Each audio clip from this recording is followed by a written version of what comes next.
سلام و درود، وقتتون بخیر. میخوایم بریم سراغ قطب‌نمای مهندسی. طراحی این قطب‌نما به شکلی بود که کاربریش رو راحت کرده بود. بنابراین شرکت‌های مختلفی و کشورهای مختلفی آن رو تولید کردن.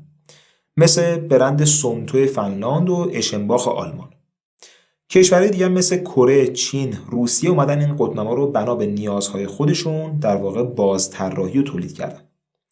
مجدد بهتون بگم اگر نیازه که قطب‌نمای چینی بخرید حتما سعی کنید که توی کارکردش و اینکه درست عمل میکنه مطمئن بشید. خب من دو مدل قطب‌نما رو اینجا دارم. مدل آلمانی که کوچیک‌تر، جمع و جوره. مدل روسی که البته من ندیدم جایش بنویسه روسی ولی به روسی معروفه، که یه مقدار بزرگتره و همینطور شیب سنج داره. بریم ببینیم که اصلا این قطب‌نما چه قسمت‌هایی داره. اول از همه بدنه اصلیه. زیر بدنه اصلی 4 تا پیچ داره که شما باز میتونید درش رو باز کنید و به محتوای داخل قطب‌نما دسترسی داشته باشید برای بحث سرویس نگهداری. و یه دونه هم گیره داره برای اینکه بتونید بند بندازید بهش و از گردنتون آویزون کنید، و یا اینکه برای یک نوع از گراگیری شست رو داخلش قرار میدید و قطب‌نما رو اینطوری در واقع تراز دستتون میگیرید. نمیدونم آیا مشخص هست یا نه.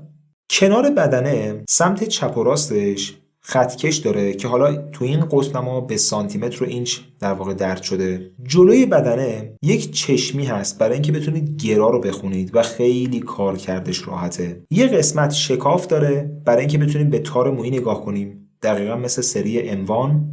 و کنار اون یه دونه تراز هم گذاشتن که وقتی شما روی سپای میبندید بتونید اون رو تراز کنید. روی بدنه اول از همه صفحه چرخان هست که این صفحه چرخان خودش درجه بندی هم داره. یعنی از در واقع 0 همینطوری شروع میشه، 360 درجه میچرخه تا میاد بالا. و بعد زیر اون صفحه مغناطیسیه. صفحه مغناطیسی و صفحه مدرج مجدد داخل این قطب‌نما هم یکی هستش. اما این قطب‌نما فرقش با سری اموان اینه که جدای از اینکه خود صفحه درجه بندی شده، بزل رینگش هم درجه بندی. وقتی بریم روی در نگاه کنیم میبینیم که دیگه شکافی برای نشانه‌گیری وجود نداره.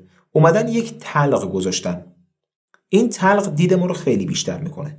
اما دقیقاً وسط این تلق یک تار مویی در واقع حک شده، مشکی رنگ هم هست، که از این شکاف باید به اون تار مویی نگاه کنیم و بعد اون آرزه و شی رو پشت این تار مویی بندازیم. به محض اینکه این دوتا بر هم منطبق شد و بعدم اومد افتاد روی اون آرزمون، کافیه که فقط چشممون رو بندازیم داخل چشمی و گرایی که اون زیر نوشته رو بخونیم. داخل چشمی دوباره یک تار مشکی هست که عددی که پشت تار هست رو باید خوند. اما یه موضوعی وسط هستش. اگه خاطرتون باشه تو قطب‌نمای اموان ما 2 ردیف نوشته داشتیم. ردیف بیرونی که مشکی رنگ بود به میلیون بود، ردیف داخلی قرمز رنگ بود به درجه بود. اینجا 2 ردیف داریم، قرمز و مشکی، اما هر جفتش هم به درجه است. خب چرا این کاری کردن؟ چرا 2 ردیف گذاشتن جفتش هم درجه؟ ردیف قرمز رنگ در واقع گرای معکوسه، ردیف مشکی گرای مستقیم. یعنی وقتی شما به یک جهتی نگاه میکنید، اگه عدد مشکی رو بخونید دارید گرای مستقیمتون رو میبینید.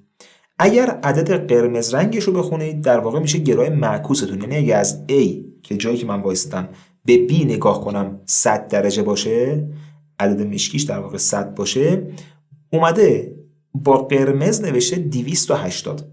یعنی این دفعه اگر از تو B به A نگاه کنم دارم با 280 نگاه میکنم.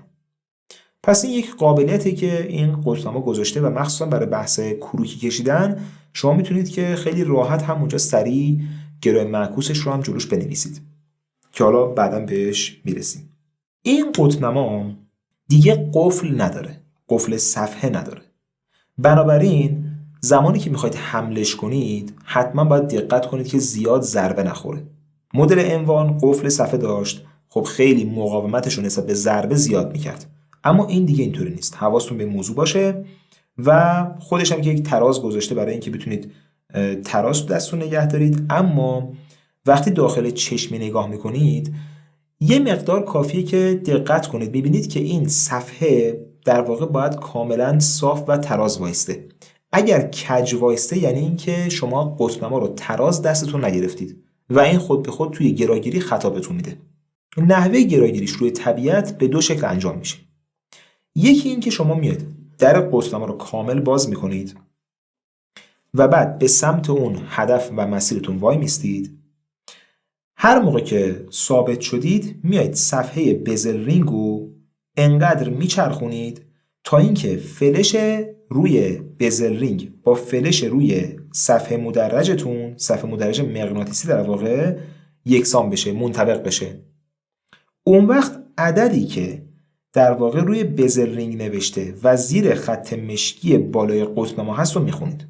تو تصویر میبینید دیگه، اونجایی که علامت زدیم در واقع اون عدد رو باید بخونید شما. یه مدل دیگهش اینه که شما میایید به سمت در واقع هدفتون وای میستید، به وسیله این شکاف و اون تار مویی نشانه گیری میکنید و بعد چشمتون رو می‌اندازید داخل خود چشمی و عدد اون پشت رو میخونید. کدوم عدد؟ عدد مشکی رنگ.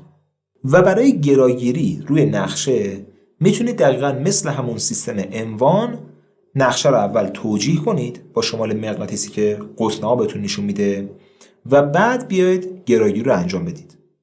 خب این توضیحاتی بود در مورد قطب‌نمای مهندسی. قطب‌نمای خوبیه، ولی میگم از لحاظ مقاومت چون یک مقدار کم ضعیف‌تره، برای بحث‌های طبیعت‌گردی و شرایط سخت خیلی مناسب نیست. بهتره که از همون مدل‌های اموان و نظامی استفاده کنید. اما در کل اگر دارید وسیله خوبیه و قابل اعتمادم هست. مدل‌های سونتوش هم مدل‌های واقعا خوبیه، ولی خب اونام همین سیستمو داره دیگه، صفحه قفل نمیشه و اگر یک ضربه‌ای بخوره امکان داره که اون سوزن رو در واقع کج بکنه. وقتی هم سوزن کج بشه صفحه دیگه راحت نمیچرخه و مشکلاتی وجود میاد. خب این قسمت هم در واقع تموم شد. اگر سوالی هست حتما داخل کامنت بهم بگید. ممنون. فعلا.